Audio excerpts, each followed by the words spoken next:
terça-feira, né? Quando é terça-feira, nós temos aquela visita super agradável aqui da Dejane Arnold, do Bom Dia Agro. Bom dia, Dejane. Prazer recebê-la aqui sempre.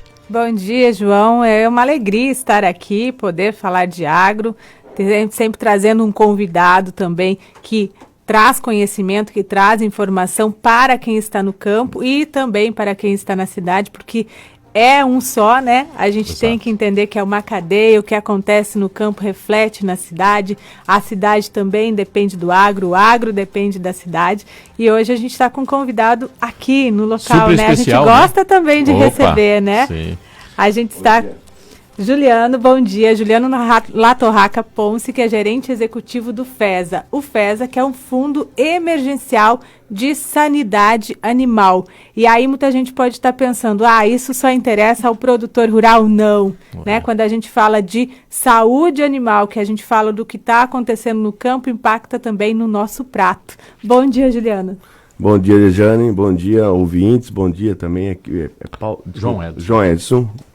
Desculpa, mas assim, pra gente é uma honra estar aqui. A gente agradece o convite e a gente quer contribuir aqui com algumas informações, não só como você colocou, Dejane, para só o produtor em fato que está muitas vezes no campo fazendo o seu trabalho, seu dever de casa, né?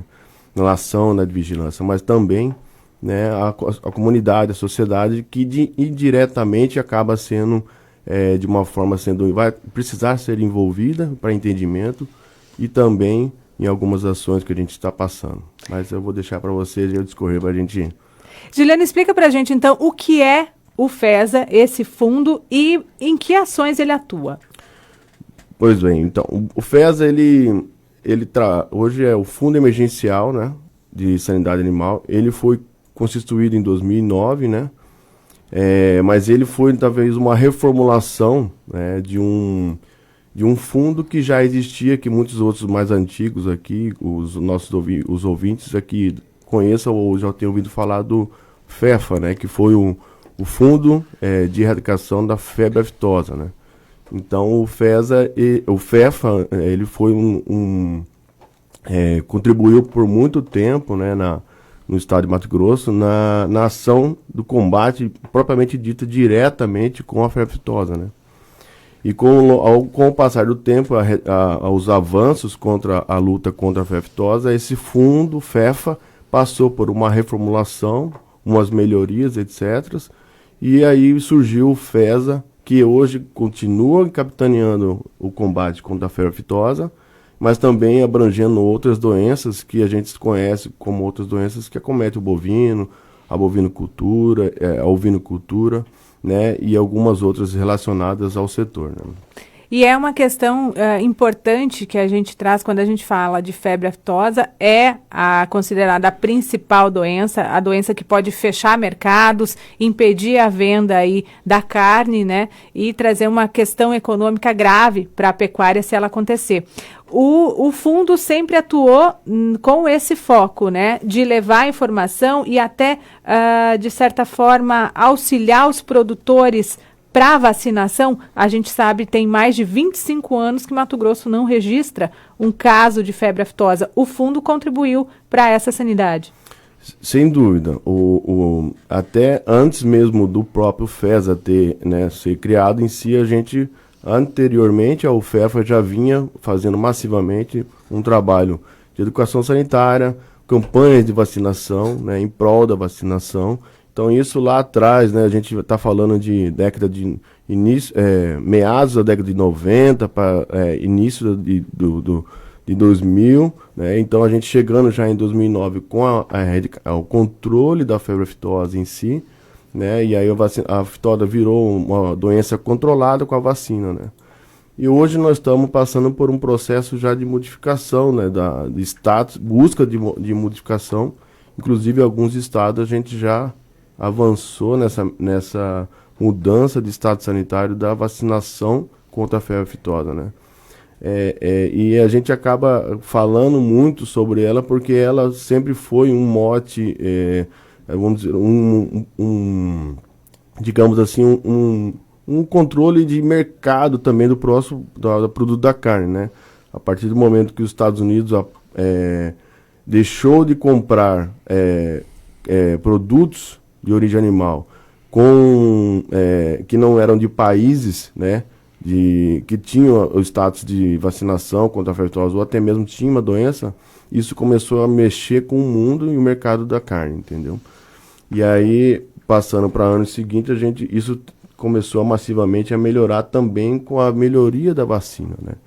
E aí a gente chegando os tempos de hoje, já a gente discutindo a retirada dessa vacina, né? Até por conta da gente não ter mais, há muitos anos, como você mesmo colocou, 25, 26 anos que a gente não tem nenhum caso no Mato Grosso de febre aftosa, começa-se o questionamento, o porquê e a motivação de estar vacinando se já não existir o fato de doença, entendeu? Então, hoje estamos num processo de mudança, de retirada da vacinação, que na verdade a retirada da vacinação é uma das ações, das inúmeras ações que deva ocorrer nessa mudança de status, né? Que aí a gente vai mudar de vacinação para, vigilância do próprio, pelo produtor e pelo próprio Estado, né, no controle.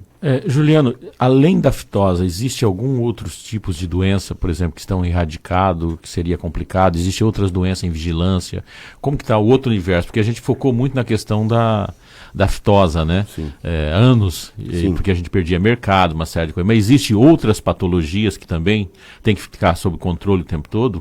Existem outras doenças que estão cada vez até um pouco, digamos até mais presente até hoje do que a própria fitose, né?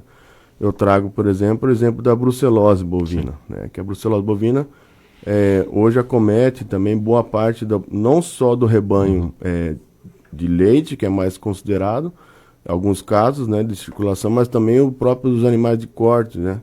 Que acomete também aborto, e a brucelose, falando um pouco da doença, ela é uma doença, uma zoonose, que ela acomete também e transmite para o ser humano.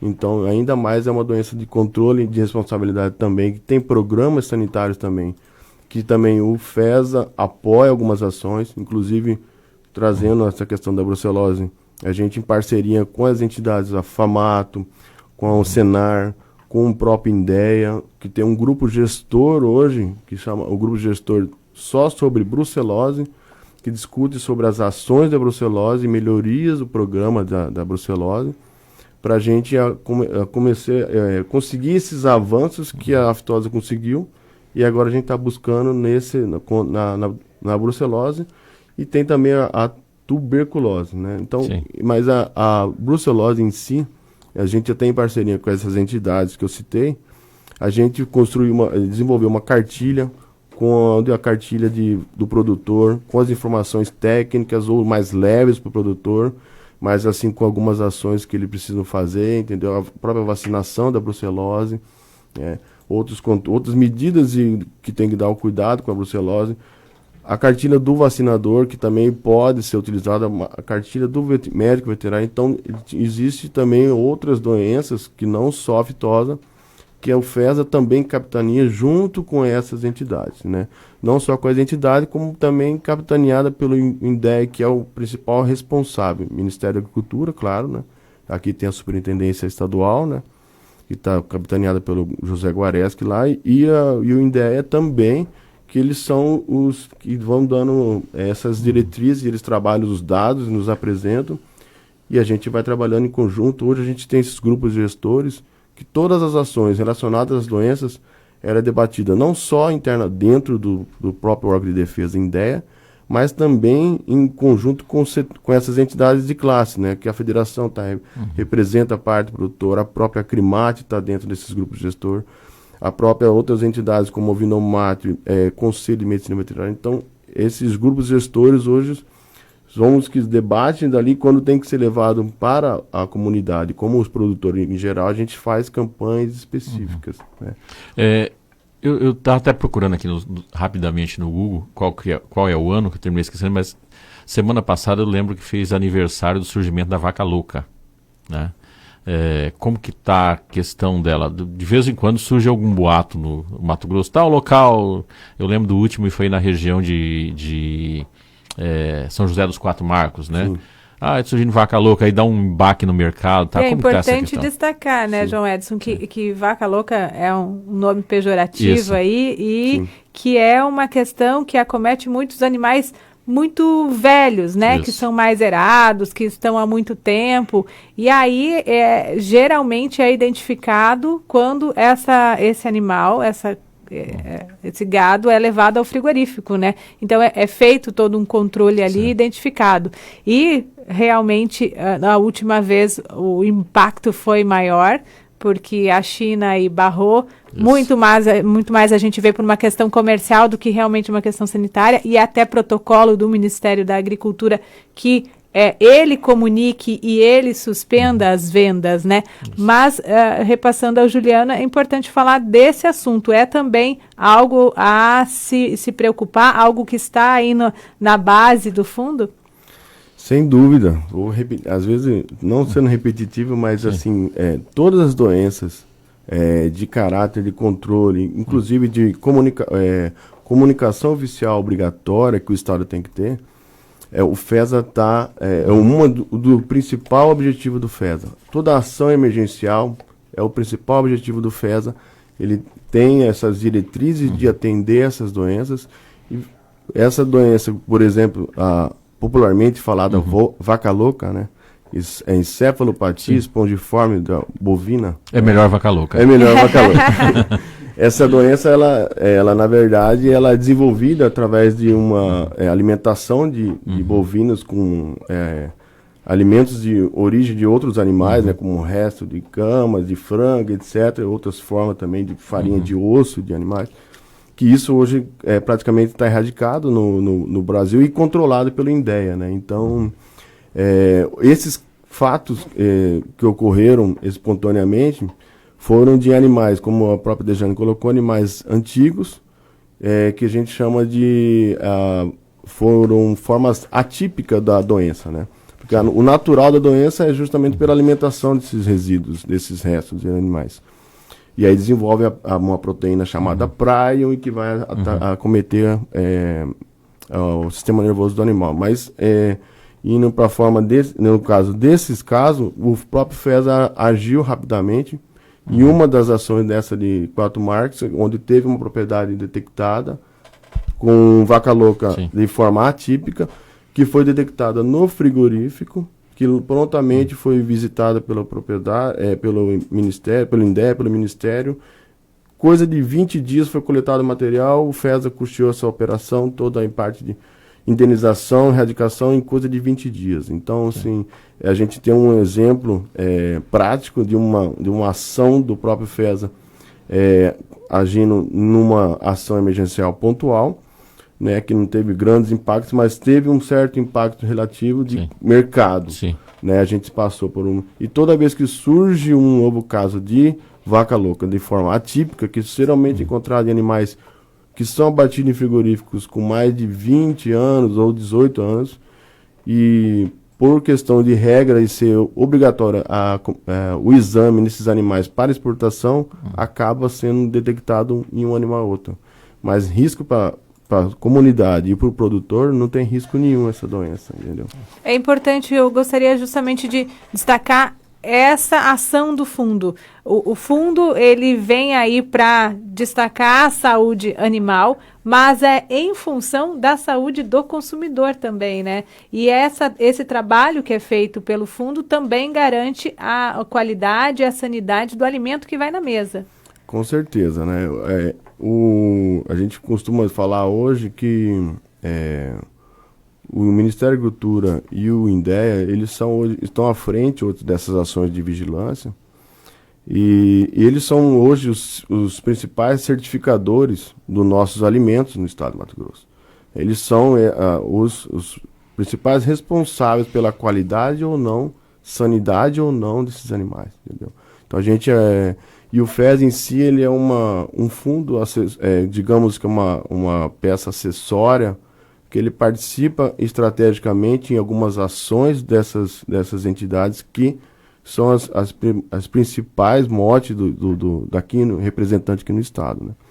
A gente sempre, quando tem uma reunião, uma oportunidade em assembleia legislativa ou com o próprio governo, o secretariado, a gente traz essa importância dessas entidades, do INDEA, em princípio, que está de fato, que acabam eles que fazem esses controles sanitários, de movimentação de rebanho sanitário, vacinação e todo o programa de doença e todas as doenças. Então, e onde isso chega no produtor ou na comunidade, quando ele é certificado e validado pelo INDEA, pelo Ministério, esse alimento ele vai ou para o frigorífico daqui do estado ou frigorífico de outros estados, que ele vai voltar na gôndola do mercado com um selo de qualidade. E muitas vezes esse selo convido e provoco aqui os ouvintes a pegar na gôndola ou numa prateleira de uma carne embalada e procurar uma palavrinha que chama SIF, S-I-F, que é Serviço de Inspeção Federal, ou CISI, que é Serviço de Inspeção Federal, e ali tem a mão do médico veterinário, do serviço oficial, comprometido em trabalhar o controle sanitário sem ver a empresa que ele está fiscalizando ou não, porque o objetivo dele é o controle sanitário daquele alimento que vai à mesa do consumidor final. Então, aí já aproveito puxar um gancho e valorizar também os veterinários e muitos técnicos que estão à frente dessas ações, né? Que muitas vezes a gente deixa de estar pontuando e valorizando essas pessoas que estão à frente no dia a dia da comunidade e passam despercebidos ali. E muitas casas de carne no próprio mercado, você pode ver que tem uma pessoa de branco com ali trabalhando, tem um responsável técnico, médico, veterinário, que vai levar de encontro com o que você colocou, Dejane, que é um alimento com a garantia de que ele foi inspecionado e está apto para ser consumido, né, não? Realmente o alimento percorre um caminho longo da produção lá no campo, né? Todo o cuidado que o produtor tem aí, então, em contribuir com o FESA, em fazer a sua lição de casa, que eu tenho visto que o produtor tem entendido muito bem, adotando as campanhas de vacinação, levando essas tecnologias também para dentro da propriedade, e os demais profissionais ao longo da cadeia que estão envolvidos para que esse alimento chegue de forma correta, com qualidade, com sanidade na nossa mesa, né? Te agradeço, Juliano, pela vinda aqui na rádio hoje, trazendo informações aí que impactam na vida também de quem está na cidade e são importantes também para quem produz. Te agradeço, João Edson, mais uma vez por esse espaço aqui no Giro Conte.